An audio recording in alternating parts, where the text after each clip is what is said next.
Let's bring in former CIA operations officer Doug Patterson. He's now a professor at the University of New Hampshire. Professor, thank you for taking time on Memorial Day and just picking up where you heard Greg Palcott's report, just a barrage of attacks. I actually was getting text messages from a friend in Kyiv. I spent a few months there last spring, saying that explosions were all over the city, and she says she even felt buildings shaking. How do you assess this latest attack and where things stand? Yeah, thanks, Griff. An interesting timing choice by the Russians to clearly send a symbol about attacking Kyiv on Kyiv Day. They're clearly struggling with various munitions, trying to figure out what's going to work or what's not going to work, as the Ukrainians have done a great job of their air defense systems. But it's, to launch both the drone attack on Sunday and then the cruise missile attacks today is a pattern we haven't seen them pull together in recent times.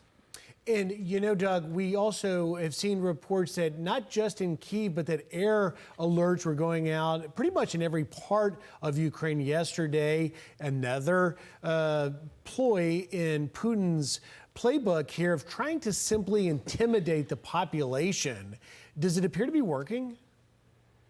The Ukrainians have been incredibly resilient as they've battled the various attacks. But yeah, I think he is trying to intimidate the Ukrainian population. He's trying to keep them off balance by changing the timing, the locations, and the nature of the attacks, launching the drone attacks one day and then using an older missile and bomb technology that flies sort of under the radar, so to speak, trying to figure out what he can do and always trying to keep the Ukrainian populace on its heels. But I think they've shown incredible resilience. I do think that this spring counteroffensive is going to be launched fairly soon, and we'll see how they rebound from that. I know the Ukrainian soldiers in places like Bakhmut who are looking forward to being able to fight against the non-Wagner troops, the traditional Russian troops. They feel like they've got a better shot at fighting traditional troops. And so we'll see how that plays out this spring. Doug, in your assessment, do they have what they need? I mean, we've seen this administration. It was a no on HIMARS, the long-distance missiles, and then it was a yes. It was a no on Patriot defense system, and then it was a yes. Administration sort of slow-walking it. Now the latest, it was a no on F-16s. Now we're training Ukrainian pilots. So I ask you, do the Ukrainians have what they need as we head into these offensives? Yeah, I think they have most of what they need. Obviously, if they were to get F-16s, that would significantly strengthen their ability on the air defense side of things. It would give them stronger air superiority. But I don't think there's an appetite for giving them those tools right now. So they're going to be living kind of hand to mouth as they fight out the spring offensive and doing the best that they can. Training them is a good start, though. And I just want to quickly play Senator Lindsey Graham talking about how this ends. I want to see if you agree. Watch. I want to end the war in Ukraine by defeating Putin. The counteroffensive is afoot right now.